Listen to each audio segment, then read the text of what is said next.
No, I haven't seen Jack since the Masters, but he tweeted and or sent me a quick text message as well and saying congrats and keep it going. So that was very nice of him. In the all the accomplishments you've had over your career, where does that fit in, being now the leader of with 9 senior major wins? That's hard to say, but you know, whenever you do something that no one has done before, it's pretty unique and special. So I don't know exactly where it fits in, but I'm glad I'm there. Now you're age 59, I believe, and how do you prepare and play differently in the course compared to when you were 29 or 39? Well, I don't spend as much time hitting balls and preparing, not quite as many hours as I used to in my 20s and 30s. Don't have that energy, and the body can't take it any longer hitting hundreds and hundreds of golf balls. So I'm you know, taking it a little bit easier, just spending more time stretching and resting instead of being out there hitting balls. This is an automatic chair. It just went down on me. Going down. Okay. I'll be tall. Now, is your routine for, you said you played 9 holes today, is your routine here at Salem any different before a major championship than it would be for a different week at maybe a course you've seen before? Yeah, I usually show up a day sooner, so I got here Monday morning and, you know, have 3 practice days instead of 2. And generally, I just play 9 holes on a Wednesday and give myself a little bit of rest. So that's the whole idea.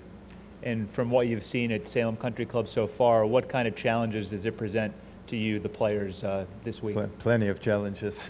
It's, yeah, it's typical major golf course where you have to hit fairways and you have to hit greens. If you're out of position, you're gonna struggle. If you're short side yourself, you're gonna be dead, as we call it. And the greens are a challenge by themselves. You know, they have lots of false fronts. Just about every green has a false front, almost every green, and then many of them slope on the back off and the sides slope off. Some is like a bowl, but most of them slope off, which if you miss the green makes it that much harder to get it close. It's a challenge, especially in the wind, you know, to hit that second shot, the precise distance, and stop it where you want to stop it. The other problem or thing we're going to face is many of the greens are sloping back to front, which is typical Donald Ross. So the front pin locations, you can't leave it below the hole. If you leave it below the hole, the ball runs off the green because of the false front. So some of us will be past the hole and facing downhill putts. And even if you pin high, you're going to have a big breaking putt because the green slopes back to front. It's a real test and very tough. Let's open it up some questions. If you could raise your hand, we'll have a microphone come over between Jess and Jeff. A question right here in front. Gary. Bernhard, you've proven to be able to play any kind of golf course and emerge as a champion, but does this golf course truly fit your game, would you say, or are there any parts of this golf course which may give you additional challenges, even though you just talked about some challenges in assessing the golf course? Well, I'm a strong believer if you play well, you can play any golf course well, because it's hitting it from A to B and then from B to C and having a good short game. And if you can do that, you can play just about any golf course well. Even, you know, links course may vary dramatically from a parkland course, but if you're capable to hit the ball where you're looking, I don't see any reason why you shouldn't do well on any golf course anywhere in the world. Other questions for Bernhard? So is there challenges? Yeah, there's challenges, the ones I just mentioned, you know, dealing with the false fronts and trying not to get the ball above the hole and hitting it the precise distance, not just distance, but also straight, because many of the greens they fall off. You know, they look large, but they're really sloping off in all directions. So you look at the green, it looks pretty big, but then when you really look at it, the flat surfaces, there's hardly any flat surfaces. They're all sloping back to front or one way or another. Question right here in the middle. Bernhard, you're 2 for 2 in majors right now for the season. How much extra pressure is there, or is there any? No, there's no extra pressure. I just take it like any other tournament, and you know, love to play well and be in contention on Sunday. Sure, it'd be awesome to get 3 in a row, but there's no real extra pressure for that. I think we've seen a lot of players over 50 have a nice burst in 3 or 4 years, but you've been able to maintain your level of consistency over almost 10 years now. How do you think you've been able to do that over the past decade? Well, that's a great question. There's a lot of things that go into, you know, being consistent and staying at the top and near the top. It's not just 1 or 2 things. You gotta have a decent technique. You gotta be mentally tough. Have a good team around you, good family. In my case, it's a lot to do with my faith. Gives me a lot of strength and security. And you know, just get to know yourself, learn about yourself. What's good for me. And I think like I mentioned earlier, I don't practice quite as hard as I used to because I learned it's better for me not to. And you know, get away from the game. If I go home, I put the clubs away for a few days, and instead of being out on the golf course every day for 4 or 5 hours or more. So you just gotta figure out at this stage in my life what works for me and what doesn't. Brian over here on the left. Since you've been here for 3 days, you've seen some weather changes. Today the wind's a little more brisk, and then also the overnight rain. Have you seen any differences with the course now? Yes, the course is a little softer today for sure. The greens might have been slightly slower because of the rain as well. And the wind makes it very, you know, whenever you have winds over 10 miles an hour, it makes it that much harder no matter what direction it blows and where it is. Especially when you play in trees, because it swirls around and you're not quite sure which direction it's coming from and how it's going to affect the ball. And then a second question. There are almost a third of this field. It's their first time playing the U.S. Senior Open. What advice would you give to someone that's playing for the first time? How did you handle it the first time you played a Senior Open? I don't remember. That's 10 years ago or so. But, you know, everybody prepares a little bit different. But we all try to, especially on a new golf course that hardly anybody has seen before. So you really focus on the golf course, and then you focus on your game. You know, what part of my game is not quite clicking, what I have to work on. And here it's everything from the driver to the irons to the pitching. You know, what club do I use? Do I putt it when I miss the green if I'm in the fairway, or do I use a 7-iron or hybrid or lob wedge? Or there's so many options. It's like playing Augusta, you know, some of these runoff areas. And then sometimes you miss it and you're in the rough and you don't have any options. You just got to flop it out of there. So you got to feel good about all these options and what's best for you. And then you have to really spend time putting a lot, because these greens are very, very different in speed. You know, downhill putt is really fast and uphill putt is really slow. Slower than most of the time on other golf courses, just because there's more slope. You probably have, I don't know what the degrees is, but I guess 4 to 8 or 10 degrees of slope on these greens, which you don't see that often on a modern type golf course, because they're not designed that way, because they're designed for speed greens of 13 or 14, and the ball just runs off the green at times.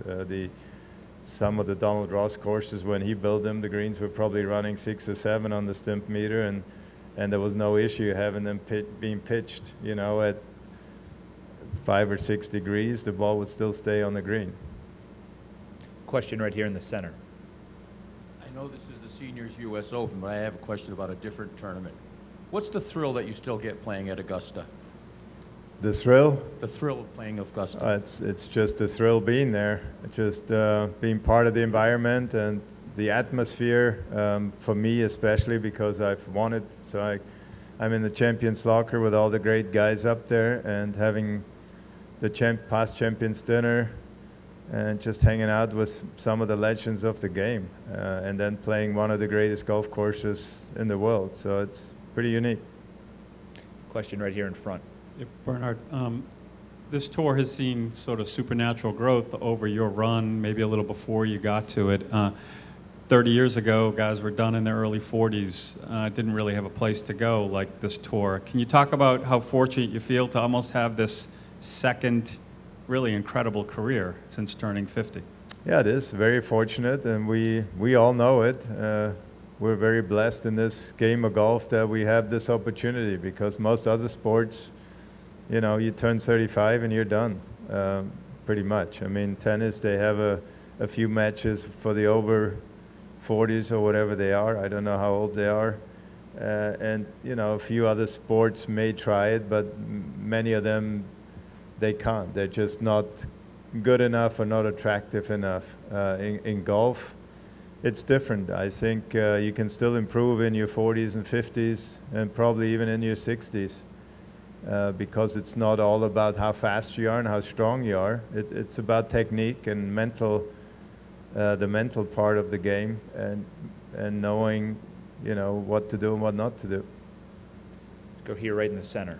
You mentioned you don't practice as much as you used to. You don't play as much as you used to. You didn't play last week.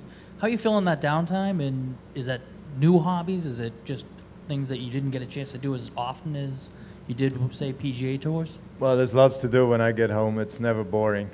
You know, when you're away for a couple of weeks, lots of bills add up and fan mail, and then I enjoy just being with my wife, and I have 4 kids, catch up with them, work out a little bit, and just relax doing other things, just not golf. I enjoy watching golf on TV, actually. Some of my colleagues don't, but I enjoy it. So I know the golf courses for the most part. I know the players, and it's interesting for me to just see how they play certain courses and how they react in certain situations. But I'm also a great sports fan in general. I watch, you know, whether it's soccer or skiing or football, it doesn't matter. I watch most things, and just enjoy bicycle riding. As I said, working out and spending time with my family, and also going to church and having Bible studies or fellowship with other Christians, which I don't get the opportunity to do that out here very much. Yes, we have every week we have a fellowship for 1 hour, but that's 1 hour in the week. That's not quite enough for me. Go to Ron here in the center. Bernhard, your record in the Senior Open of your victory plus 6 top 10s and the 9 championships, when you haven't, sealed the deal, what is the toughest part of it? The toughest part of the struggle, the 72 holes, is it mental, physical, when you are coming down that stretch on the final day? Well, it's a little bit of everything. I don't think it's necessarily physical. We're all capable of playing 4 rounds, and I know you guys think we don't play 4-round tournaments. We do. This is not the only one. Majority are 3 rounds, but whether you play a Pro-Am that takes 5 or 6 hours, or another tournament day,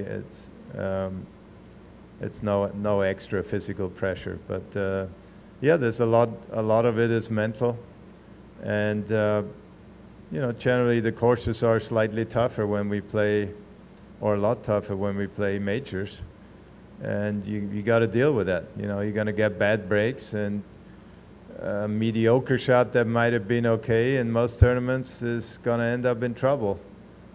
So you can't hit a lot of mediocre shots. You got to hit a lot of good shots.